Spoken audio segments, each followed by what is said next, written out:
Bir жігіт Чимкенттен өзі етікші 7 жыл бойы армандайды ғой қажылыққа кетіп. Ақша жинайды. 7 жыл болады, бірақ жетпейді ғой сонда да ақшасы. Сонда бір кәсіпкер кісі айтады ғой. Ана кісінің естейді, 7 жыл бойы армандап жүрген, тірнектеп ақша жинап жүрген естейді айтады. Жетпей жатқан қанша ақшасы бар екен?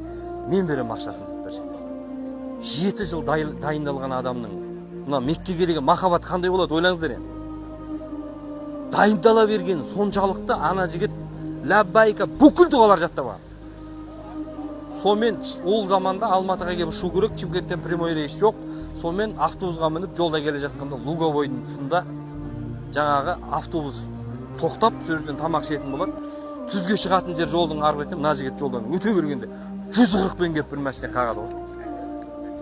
Ой жаққа ұшырып жібереді. Аяқ бәрі майдаланып кеткен. Адам қайтыс боларының алдында жан алқымға келген сәтте дейді, адам қорылдайды екен. Анау қорылдап жатыр, барсақ дейді, тыңдасақ дейді, жаңа өлейін деп отыр ғой енді. Тыңдасақ ләббайк Аллахумма ләббайк, ләббайк ла шарика лака ләббайк деп жатыр. Жүрекке сіңіп кеткен соншалықты мына деген махаббат, 7 жыл дайындық, әр секундын қадірлеп жүрген адам, анау ләббайканы өлерінің алдында айтып жатыр. Адамның ол кезде санасы істемейді қайтыс болардың алдында. Осы оқиғаны Мединедегі ғұламаларға жеткізеді ғой жігіттер. Сонда ғалымдар айтты дейді. Бұл жігіт қажылығын өтеген болып, қияметте ихраммен ләббайканы айттырылады Алланың.